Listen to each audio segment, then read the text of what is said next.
Welcome to Sasi media. Vijay சாரோடைய கடைசி வார்த்தை, அவர் கடைசியாக பேசின ஒரு சில விஷயங்களை தான் இதில் நான் பேச போகிறேன். கடைசியாக எஸ்ஏசி அவர்களும் இப்போ ஒரு இன்டர்வியூ கொடுத்துருக்காங்க. விஜயோடைய அப்பாவும் அவர் சொன்ன ஒரு முக்கியமான ஒரு விஷயம், அது நமக்கு இது வரைக்குமே தெரியாமல் இருந்தது. இப்போ அவர் சொல்லி தான் தெரியுது. இந்த ரெண்டு விஷயத்தை பற்றி தான் இதில் பேச போகிறோம். ஃபஸ்ட்டு எடுத்தோடனே பார்த்தீங்கன்னா, விஜய் சார் கடைசியாக பேசி முடித்ததில் ஒரு நியாயமான ஒரு கேள்வியை நமக்கு முன்னாடி வைக்கிறாரு. அதுக்கு முன்னாடி சத்யராஜ் அவர்கள் ஒரு இடத்துல பேசியிருந்தார். அவர் பேசும்பொழுது விஜய் அவர்களை பிஜேபி அவர்களுடைய பி டீம்னு விமர்சனம் பண்ணார். ஏன்னு கேட்டிங்கன்னா, ஒரு டீம் இந்த பக்கம் டைரெக்டாகவே பிஜேபியோட கூட்டணி வச்சுட்டாங்க, விஜய் அண்டர் கிரவுண்டில் கூட்டணி வச்சுருக்காரு அப்படின்னு சொல்லி சத்யராஜ் அவர்கள் பேசியிருந்ததை நான் பார்த்தேன். நீங்களும் பார்த்துருப்பீங்கன்னு நினைக்கிறேன். ஆனால் நேற்று விஜய் சார் ஒரு கேள்வி ஒன்று கேட்டாங்க கடைசியாக. அந்த கேள்விக்கு சத்யராஜ் அவர்களால் பதில் கொடுக்க முடியுமா அப்படிங்கிறது தான். அதாவது இங்கே இருக்கிற எல்லாருமே பிஜேபி பக்கம் இருக்காங்க, நான் மட்டும்தான் தனித்து நிற்கிறேன் அப்படிங்கிறத சொல்கிறாரு. எப்படின்னு பார்த்தீங்கன்னா, ஏன்னா எல்லாரும் சேர்ந்து என் ஒருத்தனை மட்டும்தான் எதிர்க்கிறாங்க அப்படின்னு. நீங்கள் நல்லா டீட்டெயில்டாக நல்லா கூர்ந்து கவனித்து பார்த்தீங்கன்னா தெரியும். டிஎம்கே யாரை எதிர்க்காங்க? விஜய் அவர்களை எதிர்க்கிறாங்க. அதிமுக விஜய் அவர்களை எதிர்க்கிறாங்க. இந்த பக்கம் நாம் தமிழர் விஜய் அவர்களை எதிர்க்கிறாங்க. இதுதான் பிரதானம். இதை சார்ந்து உள்ளவங்க எல்லாருமே ஒரு கூட்டணியில் இருக்காங்க எல்லாருமே. அப்போ எல்லாருமே சேர்ந்து யாரை எதிர்க்கிறாங்கன்னா விஜய் அவர்களை தான் எதிர்த்துக்கிட்டு இருக்காங்க. அதை நீங்கள் கண்கூடாக பார்த்துருப்பீங்க. இப்போ சத்யராஜ் அவர்கள்ட்ட ஒரு கேள்வி, எல்லாருமே சேர்ந்து பிஜேபியோடு சேர்ந்து நீங்கள் ஏன் இவங்களை எதிர்க்கிறீங்க? பிஜேபியும் அவங்கள எதிர்க்குது, டிஎம்கேவும் எதிர்க்குது. அப்போ சந்தேகம், எங்களுக்கும் ஒரு சந்தேகம் வருது இல்லையா? உங்களுக்கு இதில் சந்தேகம் வருதா இல்லையா? சத்யராஜ் என்ன சொல்லியிருந்தார் அப்படின்னா, விஜய் மறைமுகமாக போய் உங்களுடைய ஓட்டு மறைமுகமாக போவோம், அவங்களுக்கு தான் போகும்னு சொல்லியிருந்தார். ஆனால் இப்போ நான் என்ன கேட்குறேன், பிஜேபி விஜய் சாரை எதிர்க்கிறாங்க, நீங்களும் ஏன் எதிர்க்கிறீங்க அப்படிங்கிறது தான் கேள்வி. அப்போ எல்லாருமே ஒரே கூட்டணியில் இருக்கிற மாதிரி தானே ஒரு டவுட் வருது. அதை தான் நியாயமான ஒரு கேள்வியாக விஜய் சார் வச்சுருந்தாங்க. அதுக்கப்புறம் கரூர் சம்பவத்தை பற்றி பேசும்பொழுது எல்லாமே நமக்கு நடந்ததெல்லாம் தெரியும். அதாவது விஜய் சார் ஓப்பனாக சொல்லிட்டாங்க, நான் எப்போ வந்தேன், எப்படி வந்தேங்கிறத எல்லாமே லைவில் இருக்குது. நான் டிலே பண்ண, நான் சொன்ன டைமுக்கு அங்கே இருந்தேன்றாரு.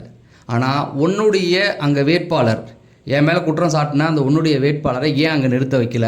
தொடர்ந்து அவர் அங்கே ஜெயிச்சுக்கிட்டு தானே இருந்தார், ஏன் இந்த வாட்டி அவரை கோவைக்கு அனுப்புனீங்கன்ற ஒரு நியாயமான ஒரு கேள்வியும் முன் வச்சிருக்காரு. அப்போ பயந்தது இங்கே யார், ஏன் நீ பயந்த அப்படிங்கிற ஒரு கேள்வியும் முன்னெடுத்திருந்ததை பார்க்க முடியுது. நீங்கள் எடப்பாடிகிட்டையும் ஒரு கேள்வி முன் வச்சுருந்தாங்க. அதாவது நீங்கள் எடப்பாடியை தாண்டி எங்கேயாவது ஒரு தொகுதியில் நின்று ஜெயிச்சு காட்டுங்க, எனக்கு செல்வாக்கு இல்லைன்றீங்கல்ல, நீங்கள் வெளியில் வரலாமே அப்படிங்கிறதையும், உங்களுடைய தொகுதியில் என்னுடைய வேட்பாளர் ஏன் எங்கே போனா, ஏன் விலைக்கு வாங்கினேன் அப்படிங்கிற ஒரு நியாயமான கேள்வியும் வச்சுருந்தார். இப்போ அந்த தொகுதிக்கு மட்டும் வேற ஒரு வேட்பாளர், தாவேகாவிலேருந்து வேட்பாளரில் அவருடைய ரசிகர் மன்றத்தில் இருந்தவரே நிற்க வச்சுருக்காங்க. ஸோ இப்போ நீங்கள் எல்லாருமே பார்த்தீங்க அப்படின்னா, சுற்றி முற்றி பார்த்தீங்கன்னா எல்லாருமே விஜய் சாரை எதிர்க்கிறத பார்க்க முடியுது. ஸோ அதனால் சொல்கிறேன், எதுக்கு சொல்கிறேன்னா, திமுக தரப்புலேருந்து இவர் பிஜேபி பி டீம்னு சொல்கிறாங்கல்ல, அதுக்கு தான் சொல்ல வரேன்.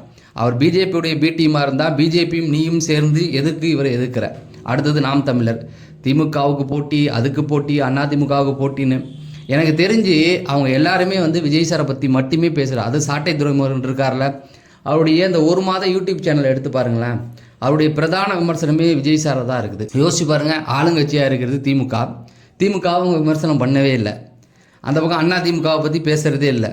ஃபுல் அண்ட் ஃபுல் விஜயை தான் டார்கெட் பண்ணி வராரு. ஏன் வரீங்க? அப்போ பிஜேபியும் விஜய் சாரை எதுக்குது, நாம் தமிழரும் எதுக்குது, டிஎம்கேவும் எதுக்குது, எல்லாமே ஒரே கூட்டணியில் இருக்கிற மாதிரி தானே தோணுது. இது நியாயமா அப்படிங்கிறத மட்டும் பார்த்துக்கண்ணா, ஏதாவது எக்ஸாஜரேட் பண்ணி சொல்கிறேன்னா அப்படிங்கிறதையும் நீங்கள் நியாயமாக பார்க்குறீங்க. எல்லாத்தையுமே பார்த்த விஷயத்தை தான் உங்கள்கிட்ட சொல்கிறேன். அதை தான் விஜய் சார் அவர்களுமே கேட்டிருந்தாங்க. ஆனால் விஜய் சார் ரொம்ப டீசெண்டாக இருந்தார். நாம் தமிழருடைய எந்த கேள்விக்குமே அவர் பதில் சொல்ல. ஆனால் அவர் ஒரே ஒரு விஷயத்தை தான் கையில் எடுத்துக்கிட்டார், டிஎம்கே டிவிகே அப்படின்னு. நிறைய பேர் சொல்லுவாங்க, திமுக இருக்கும்போது கட்சி தொடங்கினா காலி பண்ணிடுவாங்க அப்படின்னு சொல்லி பயந்த வரலாறுகளும் நிறையா இருக்குது, அதை பற்றி பேச வேண்டாம். ஆனால் விஜய் சார் டீசெண்டாகவே எடுத்துட்டார். என் எதிரி நீ தான், உன்னை விட்டு கொடுக்க போகிறது இல்லை அப்படிங்கிறதையும் சொல்லிவிட்டு தெளிவாக இன்னொரு வார்த்தையும் சொன்னார். என்னென்னா, மத்தியில் எங்களுக்கு பாஜக எதிரி, மாநிலத்தை டிஎம்கே எதிரி அப்படிங்கிறத நேற்றும் பதிவு பண்ணுறார். அப்போ அதுலேயும் ஒரு கேள்வி ஒன்று கேட்டார். என்ன தெரியுங்களா, நான் என்னைக்காவது என்னுடைய ஸ்டேட்மெண்ட்டை மாற்றினானா அப்படிங்கிறத கேட்டார். ஏதாவது ஒரு இடத்துல அவங்க ஆதரிச்சேனா அப்படின்னு. இல்லை, எங்கேயுமே ஆதரிக்கலை. இவங்க ரெண்டு பேரையும் எடுத்துக்கிட்டு தான் இருக்கார்.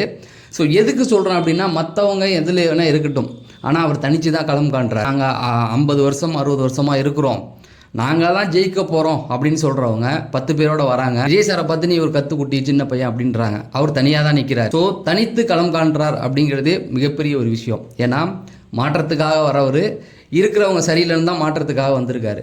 அப்படி கூட்டணிக்கு போனால் தான் நம்ம அவரை சந்தேகப்படணும். கூட்டணிக்கே போகாமல் தனிச்சு நிற்கிறார் அப்படின்னா அவர் மாற்றத்துக்காக வந்திருக்கார் அப்படிங்கிறத நிரூபிக்கிறார் அப்படிங்கிறது தான். அதையும் வந்து அவர் கடைசி மீட்டிங்கில் வந்து எடுத்து சொல்லியிருக்கு. சமீபத்தில் பிகர்வுட்டுக்கு வந்து எஸ்ஏசி அவர்கள் விஜய் சாருடைய அப்பா வந்து ஒரு இன்டர்வியூ கொடுத்துருக்காங்க. அதில் பிரதானமாக நிறைய விஷயங்கள் கேட்டாலும் மெயினாக பார்க்க வேண்டிய ஒரு விஷயம், அவருடைய விஜய் சாருடைய மனைவி சங்கீதா அவர்கள் வந்து இப்போ பிரிஞ்ச அந்த ஒரு விஷயத்தை பற்றி பேசும்பொழுது அவங்க தெளிவாக சொல்லியிருக்காரு. ஸோ அதில் வந்து விஜய் சாருடைய மனைவி சங்கீதா அவர்களை பற்றி சொல்லும் பொழுது ஏற்கனவே முடிவு எடுக்கப்பட்டாச்சு அப்படின்றத அவர் தெளிவாக சொல்கிறார். அதாவது விஜய் சாருடைய அரசியலுக்கு முன்னாடியே அங்கே ஒரு முடிவு எடுக்கப்பட்டாச்சு, அது வந்து ஒரு கையெழுத்து மாதிரி போட்டு தனித்தனியாக செப்பரேட் ஆயாச்சு அப்படிங்கிறத சொல்கிறாரு. ஆனால் அப்படி ஆன ஒரு விஷயம் திரும்ப எப்படி வெளியில் வந்தது அப்படிங்கிறதையும் அவர் கேள்வியாக கேட்குறாரு. உங்களுக்கு புரியுதா? எலெக்ஷனுக்கு முன்னாடியே ஒரு விஷயம் வந்து கன்ஃபார்ம் பண்ணிட்டாங்க, அது பிரியறதை பற்றி அவங்களுக்குள்ள ஒரு டிசிஷன் எடுக்கப்பட்டுச்சு. ஆனால் அந்த ஒரு விஷயம் சம்மந்தம் இல்லாமல் திரும்ப இப்போ வருது, அதுவும் இந்த எலெக்ஷன் டைமில் வருது அப்படிங்கிறதையும் வந்து எஸ்ஏசி பதிவு பண்ணாங்க. இன்னொரு விஷயமும் கூட அந்த ஆங்கர் கேட்டாங்க, சார் அப்போ அந்த உங்கள் குடும்பத்தில் இருக்கவங்க யாராவது அதுக்கு உடந்தையாக இருக்காங்களா ஆப்போசிட்டில் இருக்கவங்களுக்கு அப்படின்னு கேட்கும் பொழுது மரியாதை கருதி அவர் ஒரு பதில் சொன்னார், எனக்கு அதை பற்றி தெரியாதுன்ட்டார். ஏன்னா அந்த இடத்துல கூட அவங்கள அவமானப்படுத்த விரும்பலை. அதாவது அவங்க வந்து டிஎம்கேவோட சப்போர்ட்டில் இருக்காங்கங்க கூட அவரை சொல்ல விரும்பலை, எனக்கு தெரியாது அப்படிங்கிற ஒரு பதிலை கொடுத்தாரு. எதுக்கு சொல்கிறேன்னா, எல்லாமே ஏற்கனவே ஒரு முடிவு எடுக்கப்பட்ட ஒரு விஷயந்தான். அதாவது விஜய் சாரை அழிக்கணும் அப்படிங்கிறதுக்காக திரும்ப திரும்ப எல்லாம் வராங்க அப்படிங்கிறதையும் வந்து அவர் திரும்ப திரும்ப பதிவு பண்ணுறாரு. அதே போல் மாலை நேரத்தில் விஜய் சார் வரதுக்குள்ள பல அர்த்தங்கள் பல விஷயங்களை வந்து போட்டு சோஷியல் மீடியாவில் போட்டு உடச்சிக்கிட்டு இருந்தாங்க. அதுக்கும் அவர் பதில் சொல்லியிருக்காரு. ஏன்னா 6 மணிக்கு மேலே அவர் அங்கே வர்றது வந்து பெரிய பிரச்சனைகளை கொடுக்கும். அது இல்லாமல் இரவு நேரமாக இருக்குது. கரூர் சம்பவத்துக்கு அப்புறம் விஜய் சார் மாலை நேரங்களில் கூட்டம் போடுறதுக்கு விரும்பதில்லை அப்படிங்கிறதையும் சொல்கிறார். அதாவது அது ஒரு அச்சத்தை தருது அப்படிங்கிறாரு. ஏன்னா விஜய் சார் வர்றதுக்கு பனையூர் பங்களாவில் தான் அவர் வந்து அதை விட்டு வெளில வரதில்லை, 1000 விஷயங்களை வந்து அவுத்து விட்டுட்டு இருக்காங்க. ஏன் விஜய் சார் வரதில்லை அப்படிங்கிறதுக்கு சிம்பிளாக நல்லா ஷார்ட்டாக அவர் பதில் கொடுத்தாரு. அந்த கரூர் சம்பவம் தான், அதை ஒன்று மைண்டில் வச்சு தான் 6 மணிக்கு மேலே வந்து எந்த ஒரு கூட்டமும் அவர் போடுறதில்ல அப்படிங்கிறது ரொம்ப தெளிவாக சொல்லியிருக்காரு. விஜய் சாருடைய அந்த கடைசி வார்த்தைகளை உங்கள்கிட்ட நான் சொல்லியாச்சு. இதை தான் அவர் பேசியிருந்தார், இன்னும் நிறைய விஷயங்கள் பேசியிருந்தார். ஸோ இப்போ ஒரு விஷயத்தை மட்டும் இன்னொரு விஷயத்தையும் உங்களுக்கு தெளிவாக சொல்கிறேன். மாற்றத்துக்காக இங்கே வந்த விஜயகாந்தாக இருக்கட்டும், கமலஹாசனாக இருக்கட்டும், இன்னும் நிறைய பேர்கள் எல்லாருமே வந்தாங்க. அவங்கெல்லாம் இப்போ எங்கே இருக்காங்க அப்படின்னு பார்த்தீங்கன்னா திமுக கூட தான் இருக்காங்க. ஏன் அப்படின்னு பார்த்தீங்கன்னா அதுக்கு காரணம் நம்ம தான். அந்த மாற்றத்துக்கு வந்தவங்களுக்கு நம்ம வந்து வழி விடலை அப்படிங்கிறது தான். எந்த ஒரு ஆப்ஷனும் அவங்களுக்கு கொடுக்கல. அவங்களும் வந்து ட்ரை பண்ணாங்க, ட்ரை பண்ணாமலாம் இல்லை, எல்லாத்தையும் ட்ரை பண்ணாங்க. ஆனால் அவங்களுக்கு நம்ம வழி விடலை அப்படிங்கிறது தான். அதனால தான் இன்றைக்கி அங்கே போயிட்டாங்க. ஸோ சரியான ஒரு முடிவை நம்ம எடுக்க வேண்டிய ஒரு சூழலில் இருக்கும். நல்லா யோசிச்சு பாருங்களேன், மாற்றத்துக்காக இப்போ ஒருத்தர் வந்திருக்காரு, இவரையும் நம்ம பயன்படுத்தாமல் விட்டோம்னா என்னத்துக்கு ஆகுறது? இன்னும் ஒரு 10 வருஷம் கழிச்சு இவருடைய நிலைமையும் அப்படி தான் போகும். அதனால் சரியான நேரத்தில் நம்ம ஒரு சரியான முடிவு எடுக்க வேண்டிய ஒரு கட்டாயத்தில் இருக்கோம். நீங்கள் இதுக்கப்புறம் பின்னோக்கி அப்படியே பாருங்களேன், இதுக்கப்புறம் யாராவது புதிய கட்சி தொடங்குறதுக்கு வாய்ப்பு இருக்கா அப்படின்னு யோசிச்சு பார்த்தீங்கன்னா, அப்படியே கொஞ்சம் சுற்றி பார்த்தீங்கன்னா யாருமே இல்லை அப்படிங்கிறது தான். இனிமேல் மாற்றத்துக்காக ஒருத்தர் புதுசாக கட்சியெல்லாம் தொடங்க முடியாது. அந்த சூழலில் தான் நம்ம இப்போ பயணிச்சுக்கிட்டு இருக்கோம். கடைசி மாற்றத்துக்காக வந்தவர் விஜய் மட்டும்தான். அவருக்கு பின்னணியில் நீங்கள் எங்கே பார்த்தாலுமே யாருமே கட்சி தொடங்க முடியாது. அந்த சூழல் தான் இன்றைக்கி நிலவிட்டு இருக்கு. ஸோ அதை தான் வந்து அந்த பாடல்லையும் அவங்க சொல்லியிருப்பாங்க, கடைசி மாற்றம் அப்படிங்கிறது தான் சொல்லியிருக்காங்க.